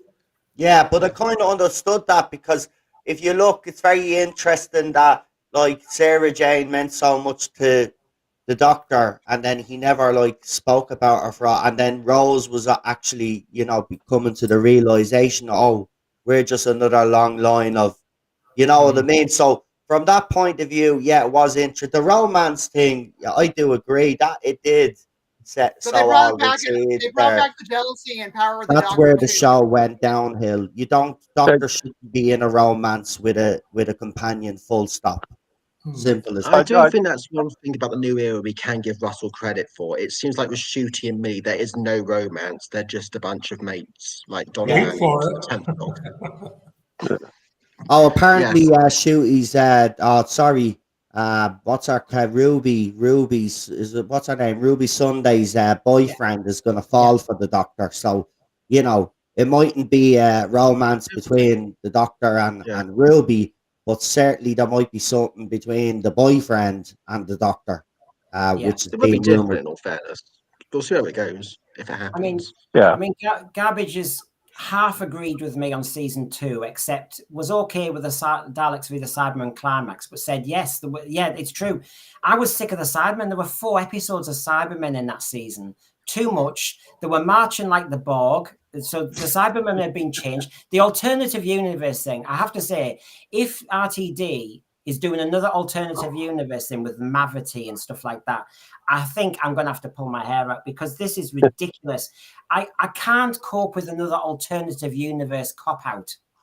Yeah, No. but they do that. But they do that to get away with certain things. It's Yeah. the same with what they did with Star Trek. They make it 25% different or whatever it is to the original. This is their way around getting away with things like the Timeless Child or a Fugitive Doctor and all of this. Because remember, he's referenced those, or he's referenced Flux, and he's already referenced the Timeless Children. So you know, it's look. I'm hanging on by a thread, but the sooner this show gets here, the better. Then I'll be able to sit down, see what it's like, and then we'll know pretty early on what we're going to get from RTD. But he's got to deliver, and if he doesn't, then we're in a situation, as Michelle says, though, he will then try rectify the mistakes that maybe he'll make in season 1, but it'll be too late because you've already got the fandom, as John said, rock bottom. Everything is at rock bottom. I don't think he realizes how disenfranchised the fandom is with this show at the moment. There isn't that connection anymore. That connection has been broken of 5-6 years of Chibnall's era, and he has to do more than what he's doing right now. And I just feel he's self-sabotaging himself, which is an awful pity because, yes, we do have problems with RTD's first era. It isn't perfect, but within that, there are some great stories in there. I mean, I still watch his era and I still feel nostalgic. And I think it actually, yes, it's aged badly, but I think that gives it its charm now. You know what I mean? Because that's what Classic Who, look at Classic Who, they had the shaky sets and all of that, but we love it because the writing was top notch, right? And his first era has some good writing. It's not all top notch, but you've got that nostalgic feel. You've got that connection with it, and I just don't feel we have that connection with the show since the Chris Chibnall era, and I don't have that connection now. I thought I might have got some connection back to it, but he hasn't done enough to convince me that he's going to do right by us and right by the show. Remember, the show has been damaged, its reputation. It needs someone to care for it right now, not someone with an ego. He has a legacy already. He didn't need to come back. His legacy was absolutely fine. And the other thing is, I think the legacy, the more you look at it, isn't fine. I have to say, I was really pleased he was coming back.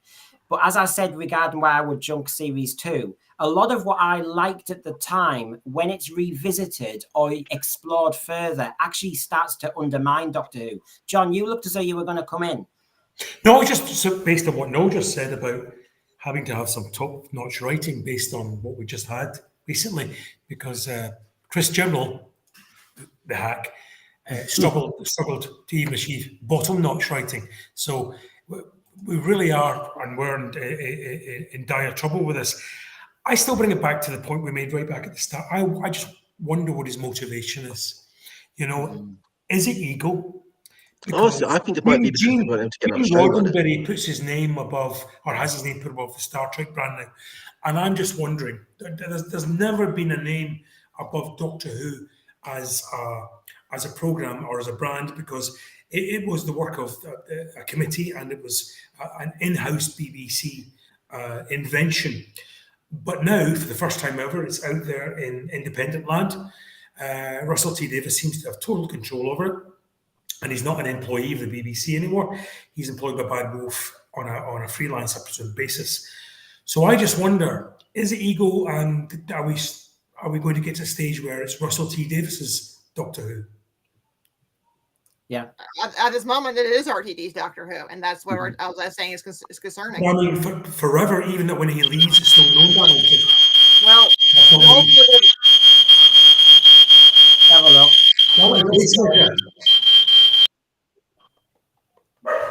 Are we still there? Who was it? I think it was Noel. I think he had I think his heart's gone, which is kind of, you know. Elsie's alert. I think we should all have a beeper when we get too angry or triggered about Doctor Who. Nurse, the screen. When the steam comes out your ears, it's too late. Mm-hmm. I was wondering, what was it that Robin was saying that I couldn't quite hear? Yeah, maybe the reason RTD came back is because they were struggling to get a new showrunner. Because when Moffat left, there was like a massive thing, like nobody wants to take over the show. They were struggling to even get like someone to take over. So perhaps the only reason RTD's back is because RTD has decided he wants to do it. Well, maybe also money could come into it. I mean, give him a lot of money, of course he's going to say, "Oh yeah, I'll do that." But yeah, that might be the reason he came back, because no one else wanted to take over the show, especially with the fan base being as divided and toxic as it is. And then he comes back and tries to divide it all the more. I just wonder. I mean, we've been told now, or been told by people like Moffat and Davis, that Doctor Who now, as a brand, has proved that it can come back and will constantly come back, be it like Sherlock Holmes or Robin Hood or whatever. So you would imagine he might have thought, well, if this is the moment for Doctor Who to take a rest, to have a hiatus, to go away and come back refreshed and renewed, he'd be sensible enough to know that the brand could survive that break. It's done it before. It could do so again. But especially after such a trashing that Doctor Who just come out of, there could have been a fade to black at the end of Whittaker's regeneration, and on we all go and see you in 8 years, 10 years, or even quicker than that. But he didn't choose to do that. So that suggests to me that there is some sort of motivation behind this. I just wish I could say with any deal of authority what I thought it was.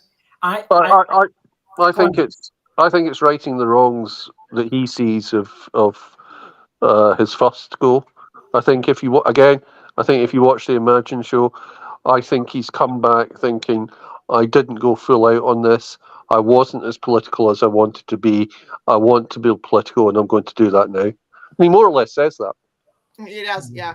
And I mean, I'm trying to guess John's answer, the answer to John's question, which is, it isn't money. We know it can't be money. The legacy thing, come on. You've mentioned Gene Roddenberry, John, and the whole point is with this Whoniverse idea, when you don't need money, when you don't need anything else, the influence you can have on the program forevermore to create this whole bandwagon. That's what I think he's wanting to do, but that's my concern. Now, I just wanted to pick up a few things in the margin. Hindsight is a great thing, but it was a mistake to bring back Russell Davies. It needed someone with fresh ideas, a fresh look. Russell Davies is just regurgitating stuff. Well, I think he's plundering, comic strip, Beat the Meep. We said Midnight and Wild Blue Yonder is a very similar thing. He did leave, and I've said this on the panel before, he did say he left in at the end of season 4 specials. He'd run out of ideas in sci-fi. And then suddenly he's back. And suddenly he's fired up and writing nearly every story. The man is going to be exhausted. And look, I taught science fiction. There aren't enough. I think there's 7 or 8 science fiction concepts you can regurgitate. After that, you are just regurgitating. And I really don't know what else is left, except I can see he thinks there's a message. There's the trans thing. There's various things I can bring in. But that's not sci-fi. That's just bringing in characters to do the same story. Now, so Raymond Williams, I know, and you know what? There was a debate question I was always tempted to ask, but it would have just looked like clickbait, which was, should the series have been rested? I know you can't assume it's rested rather than axed permanently, but the thread is starting to say this. There's a lot of people wishing it hadn't come back, actually. It's just getting wrecked. So there's a few things I'm saying there, aren't there? But, if you want to add any points, Michelle. Yeah, I think there's an interesting thing, picking up from what Robin was saying. When Russell came back in 2005, he was one of the preeminent writers in British television. Mm-hmm. So he'd done a lot and stuff, and he was seen as one. Whenever Stephen Moffat took over, Stephen Moffat was one of the most preeminent writers. After that, they went with Chibnall because he'd written for it and Broadchurch had been a success. But honestly, who else would you get? Talby Warehouse. Yeah. Yeah, hold on, but I don't think it has to be a Doctor Who fan. We're always thinking about Doctor Who.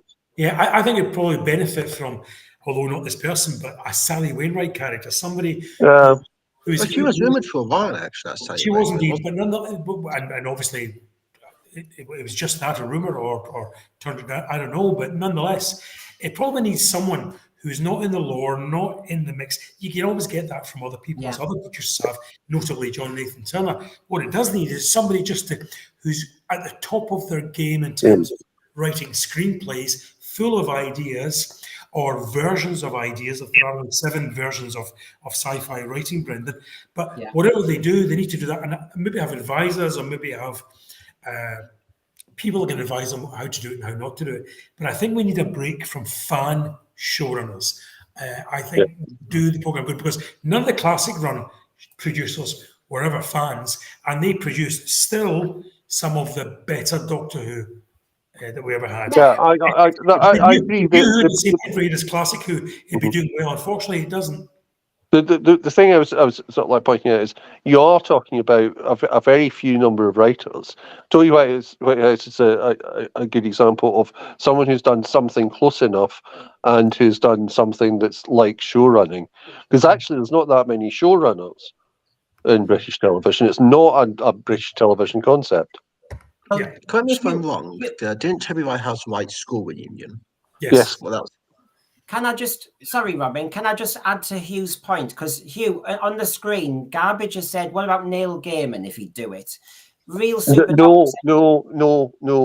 just no. I think Neil Gaiman would be brilliant for one-offs and can be.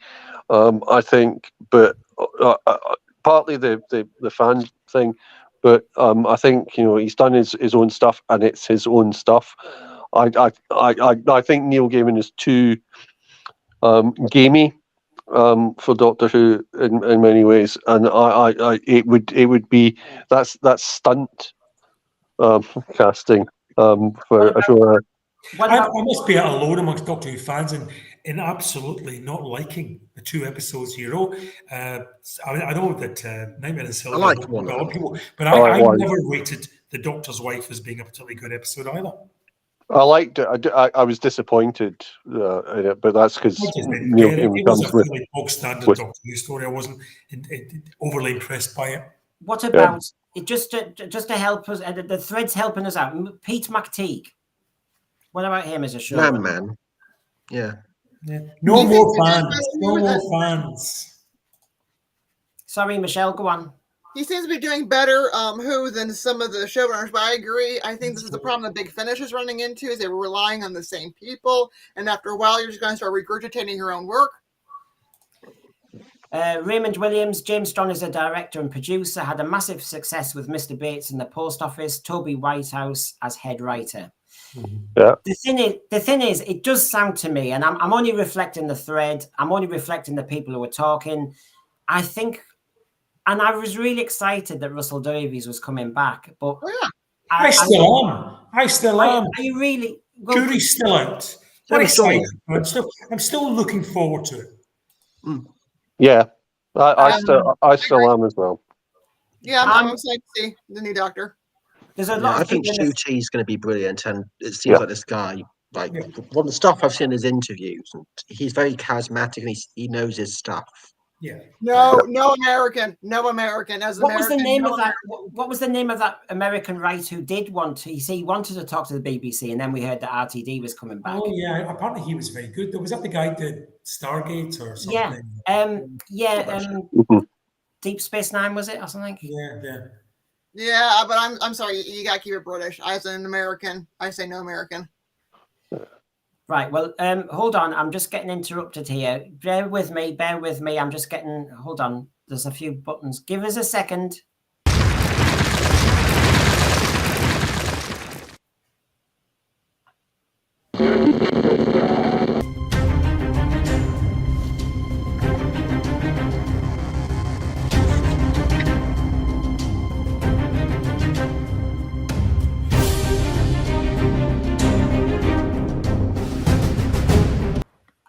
Hello, everybody. This is Willie Stroker, the senior Stroker, well renowned in my circles for my allotments and stuff like that. I've run the league committee and everything. Now, I'm here on a special mission. It's almost like Genesis of the Daleks is. Not genocide this time, though, we're talking about with the Daleks. No, this is a coup. This is a coup by the Strokers of the Sphere. Now, Mr. Brendan, as you've gathered, he's clueless. He hasn't got a clue what to do with this show. I mean, he's a former teacher, but, you know, all he does is talk, likes to hear his own voice. He loves a debate, but what's the point of a debate, I ask you? People want to laugh. People want to actually have Doctor Who references. People want a show. And being a president of the Leak Association in my own little village, I know what to do. So, this coup, we've gone big budget. We went all the way to Spain, make a movie about loads of Doctor Who references. Now, we're letting Mr. Brendan think he runs the channel. We let him think that as if it's like his little hobby. He thinks he's RTD, you know. I tell you what, thinks he's RTT. He's more like RTD2. All mouth, no substance. I mean, too much stunt, too lightweight on story. I tell you what, plundering comic strips now. He hasn't a clue. And of course, we're all sick of the reboot, aren't we, at the end of every episode? So this is Mr. Brendan. He just can't think out of the box, like me sitting on the box. Now, so like the BBC and Bad Wolf should do, I'm actually getting rid of Mr. Brendan. I'm the gaffer. I'm the guru. I run this show. Okay? Now, if you think I'm being a bit stupid, think about TV AM. Remember that? Remember that in the 80s? Yeah. Roland Rat saved that channel. Was it David Frost? No. Was it Michael Parkinson? No. Was it Anna Ford and Angela Rippon? No. It was Roland Rat. I'm the Roland Rat of the Sphere. So, see it as that. This is what we're trying to do. So we're saving Mr. Brendan from himself and to get the sense for you on an even keel. I've even got a slogan. Never fear. It's all common sense on the sense for you. So play along, folks. It's my channel, my ideas. We'll get there. So stick with Mr. Brendan for now. And if he doesn't come up trumps, we'll get rid. Just like we got rid of the Big Five on TVM. Bye, folks.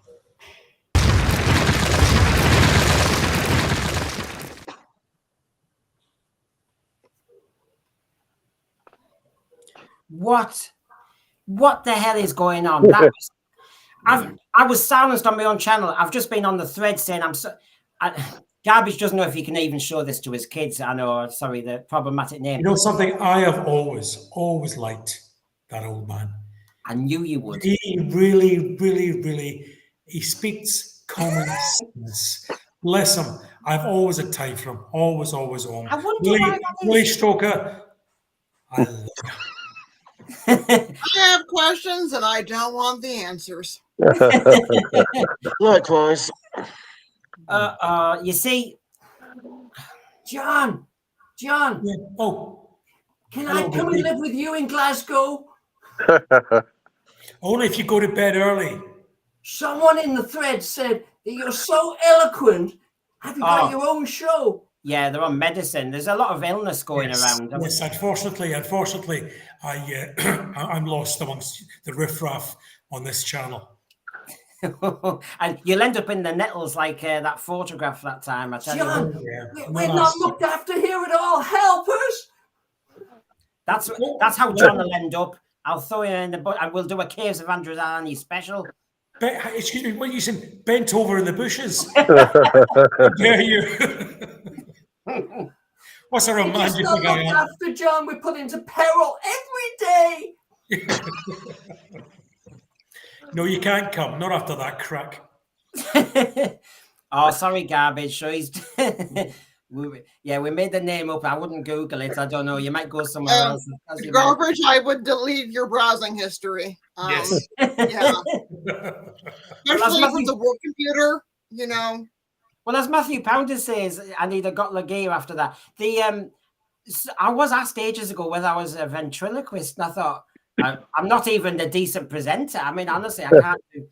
I had to, disappear, apparently, to allow that. But, yes, and it wasn't even a toilet break either. It was... So, we've had... It wasn't a toilet break because we would have heard the popping of the bubble wrap on the toilet seat. Yes. Oh, yeah. Have you been to the Satan pit tonight, you? Sorry, Brendan. Oh, the Satan pit's his pants. I mean, aren't you supposed to be a teenager? I was only made last year. Where? China? Where? I think Rose Noble made me. Honestly, I give up on these. Well, I'm a real boy. Sorry, I'm not checking. So, can you clear off and let me finish this discussion? What are your thoughts on Russell Davies? He identifies as a real boy. I'm guessing being Willie Stroker, he will think RTD2 is amazing. What are your opinions on RTD2? He's the best thing since sliced bread. Yay! Why? This is the problem nowadays with the woke generation. What is the problem? Why is he so great? You haven't given us any explanation. You've just given us some shouting and you've just said we're all wrong. You're all out of touch. You're a load of dinosaurs. You're not down with the kids. So there. All right. So thank you for a headline statement. You should go on Twitter, You'd fit very suitably on there. I am on there. Yeah, I thought you might be. Clear off and get tweeted. Like and subscribe, everyone, please. Right, yeah. Bye. Yeah, like and subscribe. It's the only decent thing you've said. Dinosaurs. Listen, as a dinosaur, Adric would have landed on top of us. Would he not? And I can promise you, I have never been underneath Adric, like a lot of other people. You're taking me to dark places here, I tell you what. My God. So we're going to the Satan pit at this rate. I got nothing. Now, look, folks, have we actually tried him fairly today, do you think, Russell Davies? I mean, have we given him a fair go? I'm trying to think what I've missed out. Is there anything we should have mentioned to either defend him or prosecute him a bit further? We could talk more about We could talk more about the spin-offs because obviously we only like briefly touched on Torchwood and SJA. Go on then. What's your defense? Yeah. But I think the argument from Noel when he was still on was you need the main show established first, and it's been wobbly. It's been so wobbly under Chris Chibnall that. I mean, we've got the Sea Devils coming back. I am a fan. I'm excited by Sea Devils, but I'm not excited, as Hugh isn't, about the unit element. And we're not excited by what the Sea Devils were like the last time they were on TV. Yeah, because last time they were jumping about like Lee Majors, the $6 million man, remember? Yeah. With the bionic legs. I don't know. I mean, you can give it a defense if you want, Robin. I think the spin-offs, like obviously back in 2005, like all that time, it was more established and it did give some good spin-offs. Like Sarah Jane Adventures is one of the best things CBC ever put to screen. It's such a dark show for a children's show. It deals with some very sensitive topics, and I know Gareth Roberts gets a lot of hate from people, but The Temptation of Sarah Jane Smith, it's brilliant. It's a fantastic story. The ending scene with Elizabeth Sladen, grown up Sarah Jane Smith, her mother, her father, them all huddled together like crying because she knows they're gonna die. They have to die. It's heartbreaking. Yeah. And there's a very talented writer lost to this current iteration of Doctor Who because he's been cancelled just because his opinions don't happen to accord with the great and the good on Twitter. Fair enough. And as Raymond Williams says, what's his sentence if we're trying him? 5 years working for Disney, getting a nice pension, sorted out, very nice. Yes, well, JWC reviews Gareth Roberts is a great writer. I agree, unfairly vilified. James Gordon likable, so there's something for you. Yeah. So we have tried him. We have tried to kind of be fair on him. Do you know, the more I talked about him even tonight, the more I am not like an RTD2. I know John, Hugh, Michelle, I think Robin, you're trying to be fair and optimistic. I obviously try and be fair and optimistic, but I actually now, there are so many signs that there are missteps being made that I have trepidation. That's all I'll say. I mean, it's not I'm not optimistic in the sense of thinking it's all going to be great. I'm optimistic in the sense that there's quite a lot there, which is in the right place. So I think Shooty looks great and seems to come across really well. The Russell can write.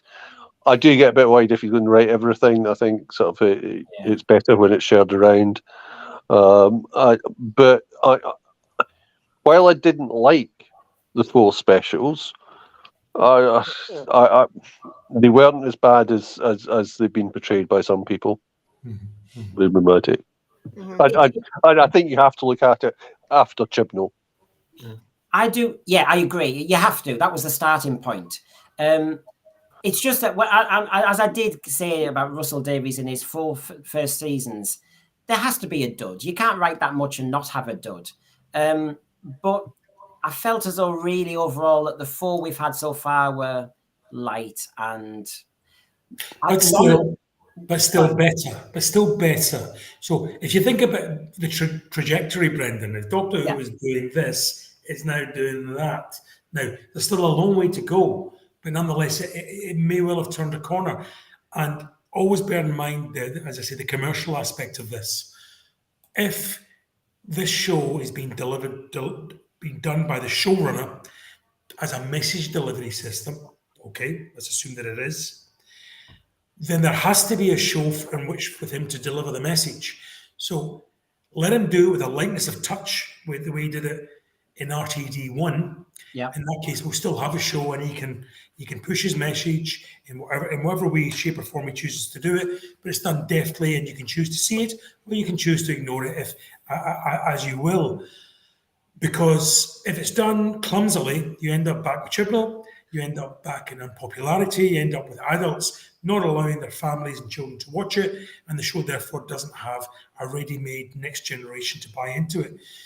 I think that's all factored in. I'm sure it must be. So while I'm not excited, like we said earlier on, about this new generation, I'll let my final word be that I am still looking forward to it. and I will err on the side of let's hope that it's going to be good rather than just as some others do. And we know the channels we're talking about will automatically condemn out of hand without giving it a fair crack of the whip. Yeah, and I agree with that. That I'm a fan, and fans, we see through the dodgy bits. We try and see beyond it. We keep hope is something a fan always has normally. When other people have given up on things. I'm a Middlesbrough fan. I'm used to seeing us lose, and you Very sorry for you. sorry for my loss again. Yeah. So good victory at the weekend, though. we did. Well, this is typical Middlesbrough, yeah. So Sunday, 7 p.m. Just for in case people can't actually see on the screen. I know I'm being. The Cybermen, are they already deleted? I mean, can you have Cybermen back? I mean, look at the name, Cybermen. Will we have a big Cybermen pronoun special? So have the Cybermen face their silver nemesis, because 2024, how can you have Cybermen? Is it cyber people? Is it cyber them? Can they be brought back? I mean, if Davros has been deleted, how the hell can we have the Cybermen? So it's a big show on Sunday. Join us for the big debate at 7 p.m. Are they already deleted? Are they beyond converting? So it's a big one there. Thanks, panel. Thank you for your time. Thank you for your well-informed discussion. Sorry for the interruptions from some mad little things. But that's not a way to refer to John. Well, I try my best just to keep him on his edge. There you go. I mean, he's living in the past. Look, he's got the fourth Doctor there. He's living in the past. Not a bad place to dwell. Not a bad place to dwell. No, it isn't, I have to say. So remember, there will be a special coming out soon with Willie and Walkie in Benidorm. But before then, let's say good night, everybody. Good night, everybody, and see you all later. Bye, everybody. Good night, Mary Ellen. Bye-bye.